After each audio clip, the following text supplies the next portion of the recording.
միայն հայոց կաթողիկոսը, հայ առաքելական եկեղեցու գույքի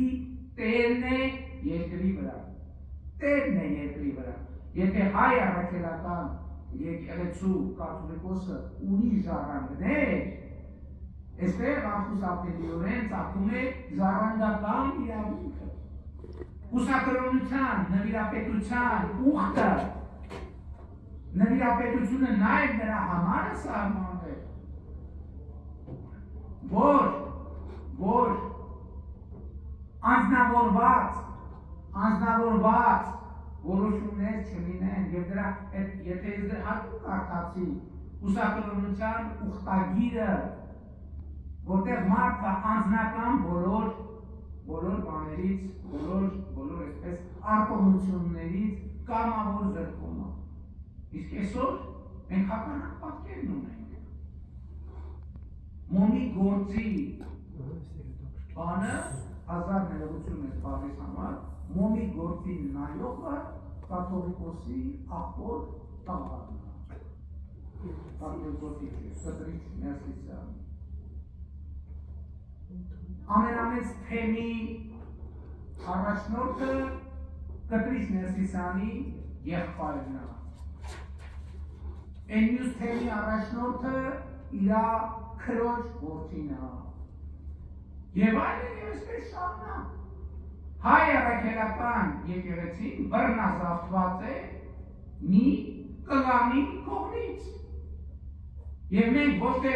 եկեղեցու դեմ ենք պայքարում, մենք պայքարում ենք եկեղեցու արժեքների եւ նվիրապետության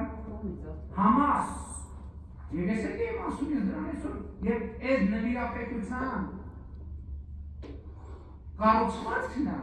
որ կուսակրոն քահանաները ղեկավարում են եւ հոգեվոր եւ բարոյական գերիշխող դիրք ունեն ամուսնացյալ քահանաների նկատմամբ։ Բայց մարդիկ ոչ չեն կարող մի ամիս առանց ինչպես կնոջ ապրել, իրանք ինչ իրավունքով են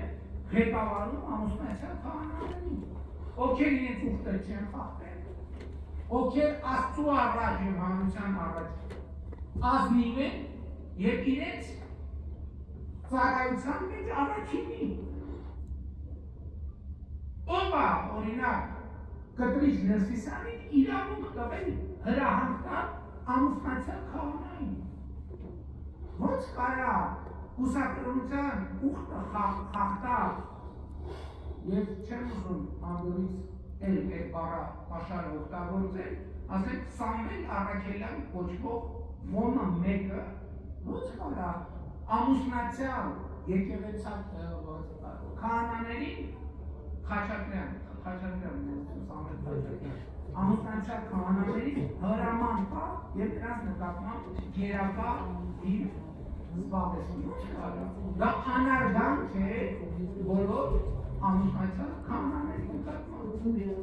Որտեղ ինչ ապրես այդ բանի դիքելի,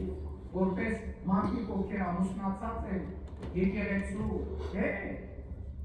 գալիս են բարոյական եւ ոչ միայն իրավական բան իրավունք։ Իշխանություն են իրավուն այդ փաստի բերումով, հասկանում եք, այդ փաստի բերումով։ Նատե ոնց կաթողիկ ասում են կաթողիկոսի անձնական կյանքը։ Հասկանում եք, կաթողիկոսի անձնական կյանքը։ Այդ մարդիկ ով որ խոսում են այդ իրավիճակի պաշտպանության մասին, նրան քար առ քար քանդում են հայ առաքելական եկեղեցին, նրա նվիրապետությունը, նրա պատմությունը, նրա ավանդույթը, նրա արժեքը քանդում են, քանդել են, հիմա վերջին ավելակներն են ուզում տան, եւ մենք դա թույլ չենք տալու։ Ես ասում եմ ինքս որպես մարդ, ով ունի հոգեվոր զգացմունքներ։